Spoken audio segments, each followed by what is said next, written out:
It's time to celebrate wonderful you, and that's because August is National Wellness Month. It's a perfect time to hit reset and take a closer look at how we are fueling our bodies. Joining us today is registered nutritionist Erin Green.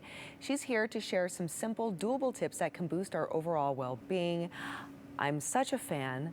It's so good to have you here, Erin. Thank you. All right, so first I want to talk about nutrition and how it actually affects everything from energy to mood, our overall health. Explain. Yes, it does affect everything. And we tend to think of nutrition as, oh, you eat these nutrients and then your body takes a shape and it gives you energy. But I mean, your brain functions off of nutrition, our mood, our ability to focus, even our ability to have healthy relationships with other people relies on nutrition. So we have to look at the whole body and the whole experience of what nutrition does for our bodies. Yes, yeah, because it really is a holistic thing, especially when it comes to like chronic illnesses and just all these things. Well, and then think of culturally, celebrations, you know, traditions. The food has a rich attachment to us as a whole person. I totally agree. Okay, let's talk about habits though, because they can make a major difference.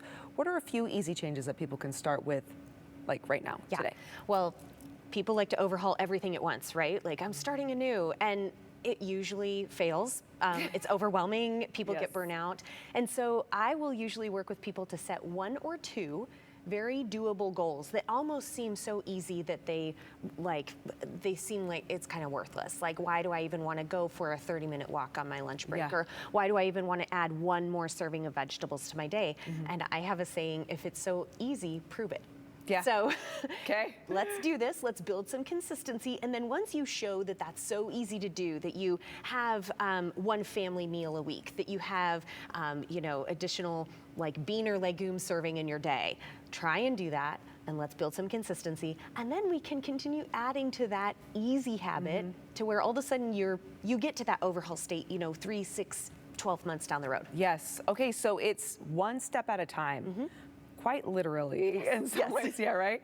Which is a very, and I just want to point out that that's really a great kind of almost athletic mental mindset to bring to the table with this too, because, you know, the saying is, improvement happens through consistency and repetition, right? Yes. So it's just that focus of making sure you can stay on what you're doing and not stop. Yes, and believe in that long-term outcome, because a lot of people want some kind of short-term, you know, gratification or reinforcement. They want it now. It's the whole patience thing, which Erin and I struggle with greatly. We all do. We all do. Yeah. It's like right now. I don't want it today. I wanted it 15 minutes ago. Yes.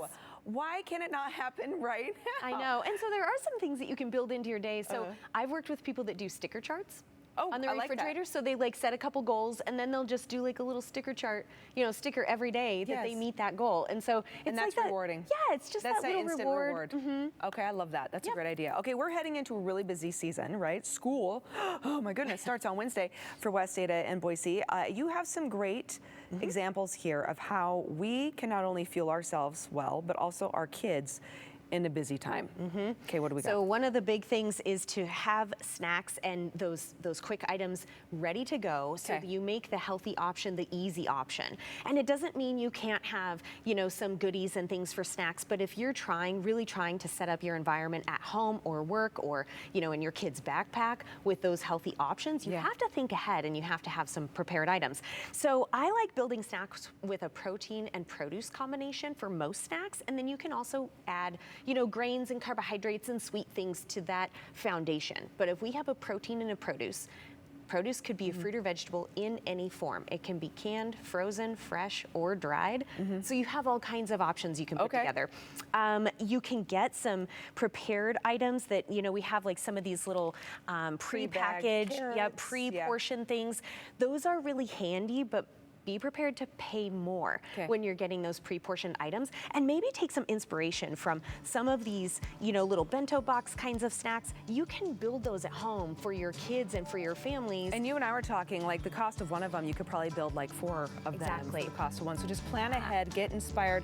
We can be inspired too by following you. Where do we find you, Erin? You can find me at eringreenracing.com, and I'm on Instagram at Nutrition in a Minute. Wonderful. Erin, thank you so much. And this is only the beginning of a conversation, by the way.